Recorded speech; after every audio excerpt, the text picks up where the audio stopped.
It's a question time at Alhambra Investments. We get a lot of questions from people concerned about the dollar, about what's going on, about their money. And I think we're going to hear some more about that today. Is that right, Steve? Yeah, that's right. Question today was hoping to delve into is how strong is too strong and too weak when it comes to the US dollar? Joe, what are the levels that usually spell trouble for the global economy when it comes to US dollar, the world's reserve currency, being too strong and too weak? Well, I think it's first interesting to talk about what the dollar index really is and what it means when you say too strong, too weak. How could it be too strong or too weak? It is what it is. But first, I want to go back to something we talked about yesterday.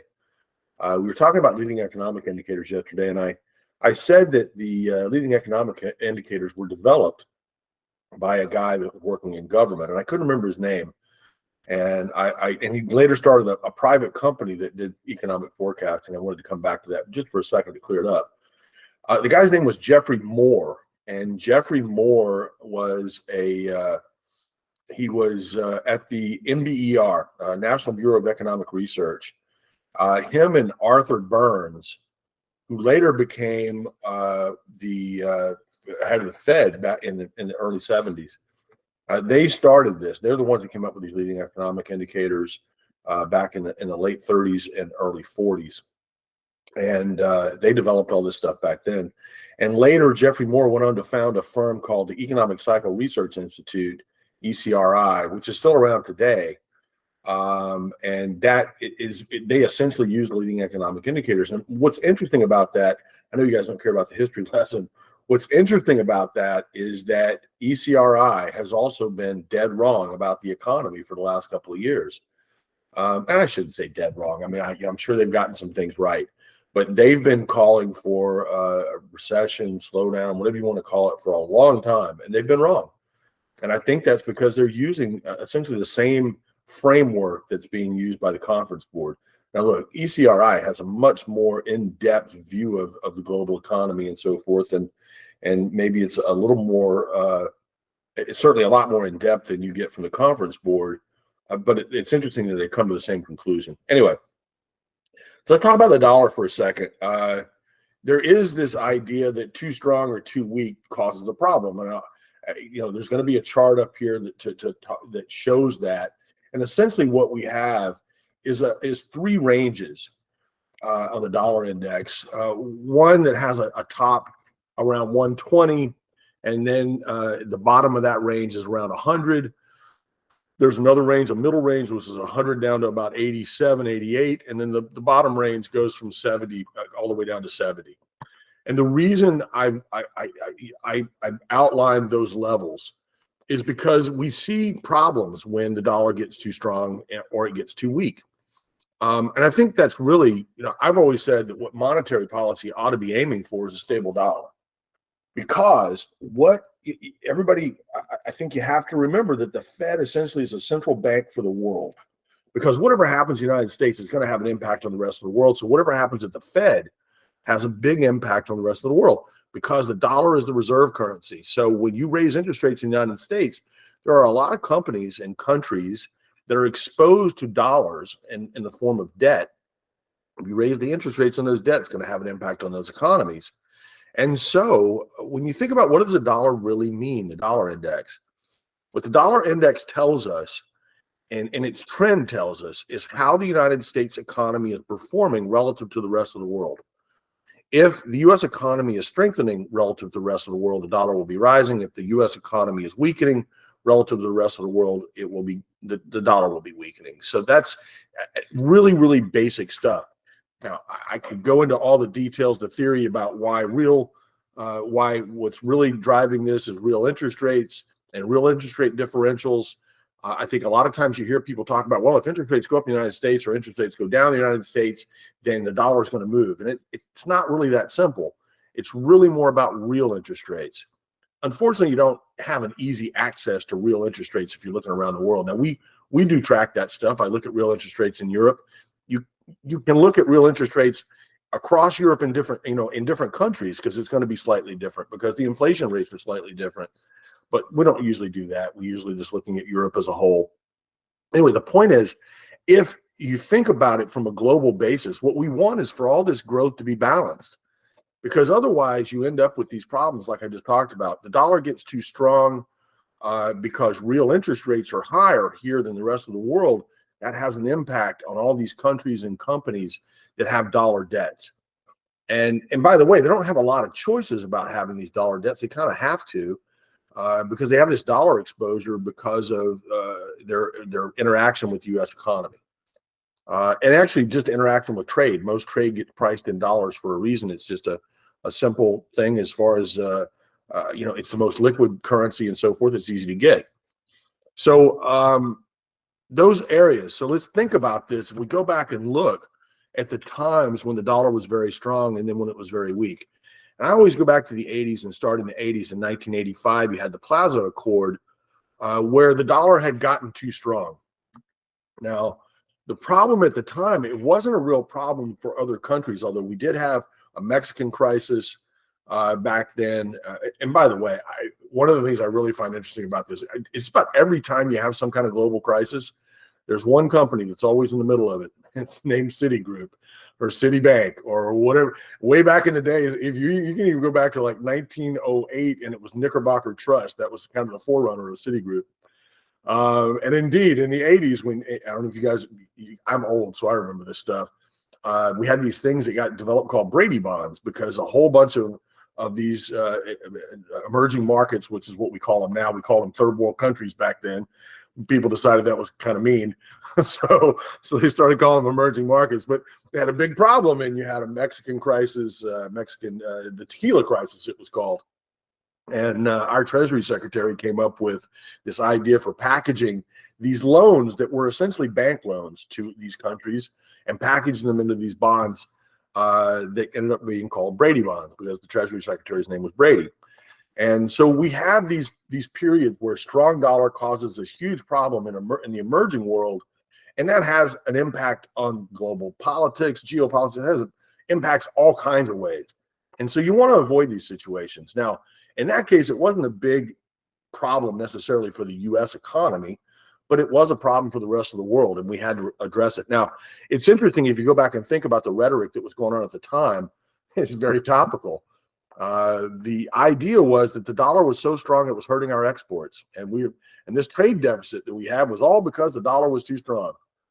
So we had the Plaza Accord, and at the Plaza Accord, we agreed with Germany and Japan, the two big trading partners at the time, that the dollar needed to go down, and the mark, which was at the time German mark, and the Japanese yen needed to go up. And indeed they did. The dollar went down a lot. Back then, the dollar got up to like 150, actually maybe even 160 in 1985. And by 1988, it was all the way down to 85. So boy, they had no problem knocking that dollar down. And by the way, that led to, in a lot of ways, what happened in Japan. The bubble in Japan was driven by that because everybody on the planet knew that the United States and Japan were going to strengthen the yen and weaken the dollar. Well, what does that mean? Well, it means I want to own yen because it's going to go up in value. And so everybody piled into the yen, and that yen had to go somewhere, and that created the bubble in Japan in the late 80s that ultimately popped and caused 2 decades worth of stagnation in Japan. So we can put that one right at the door of the U.S. Treasury Department. It wasn't Japan's fault. But anyway, we had so what happens? It comes down.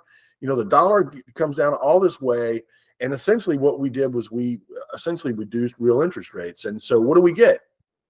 Well, we got the crash of '87.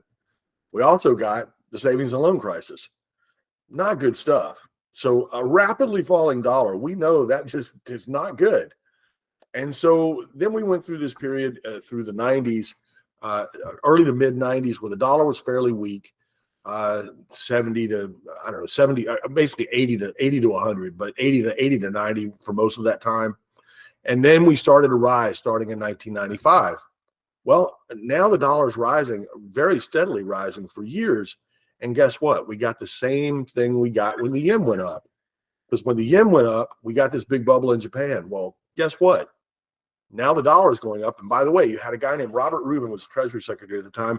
And every time that guy opened his mouth, he said strong dollar, strong dollar, strong dollar. It didn't matter what he was talking about. He was going to work in strong dollar somewhere. And he did. And it did. And the dollar rose a lot.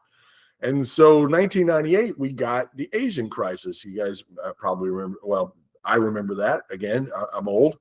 The Asian crisis comes along. The Thai baht ultimately devalues against the dollar. It's a big crash, yada, yada, yada. So you had all these problems, again, in emerging markets because we had a strong dollar. It didn't stop it, by the way. We cut interest rates here for a while, and the dollar came back down a little bit, and then it just kept going up. We didn't peak until 2001. But again, the point is, think about that. The dollar's rising. The Treasury Secretary every day says something about strong dollar. Everybody knows that the U.S. wants a strong dollar, and if we want that, we're going to get it because people react to that. And so, what did we get? We got a bubble. I'm not exactly shocked because the same thing happened in Japan in the late 80s. So we got this bubble and it popped. It popped in 2001, and the dollar started to fall. And again, the dollar falls very rapidly. You fall from 120 in 2001, all the way down to 71 in 2008. So what did you get? Remember back in the 80s, you got that market crash in 87, and you got the savings and loan crisis, which was essentially a banking crisis. Well, guess what you got in 2008? The market crashed and you got a banking crisis. Are those coincidences? I don't think so. Seems pretty obvious to me. But anyway, the point is that we know that if we get too high or too low, you have a problem. So where are we now? Actually, right now, we're trading right around 101. And we're in that range. That's the good range. That range from about the high 80s to around 100. That's an area where the economy, the global economy in the past has functioned really, really well. Now, it's not perfect. It's not a perfect correlation. The early 90s were not great, and we spent a lot of time in there in that range during then. But that period from 1995 to 2000, man, that was a great time for the global economy and a great time for the U.S. economy, and that's exactly where we were, right in that range. Same thing actually on the way back down. We got back into that range in 2002. Stock market bottomed. You had a good stock market. Things turned around until 2004, 2005. Actually, really 2006 was where the dollar really broke down into that lower range. And guess what? 2006 to 2009, not so great. So look, right now we're kind of in the sweet spot. It's not a bad thing. It's not the only thing that we need to look at, but we know that one thing looks pretty good. And so I don't fret too much about some big global crisis right now because the dollar is not in one of those outlier ranges. It's not too hot. It's not too cold. I won't call it Goldilocks, but that's about where we are. So right in the middle is not a bad thing. It doesn't put stress on the countries that have too much debt. And it doesn't put stress in the United States on the inflation side either. I guess that's the last thing I should say too, is that in a sense, a falling dollar, a weak dollar is inflation. Don't forget, never forget that inflation indexes are nothing more than a government attempt at another way of measuring the value of your money. That's what an inflation index is. If prices are rising, it's not that the price is rising, it's not the inflation. It's the devaluation of your money that is inflation. And so we are coming down now, and I think the Fed needs to be careful here that we don't get too squirrely with it, because if you get the dollar to really weaken a lot, this inflation numbers are gonna kick back up. So, and by the way, the inflation in the mid 2000s when the dollar was weak was higher than the previous times, the time before and the time after. So we don't want to go there again. So we need to be careful about that. But otherwise, things look pretty good. So did Joe answer your question about the dollar? If not, put your questions in the comment section down below.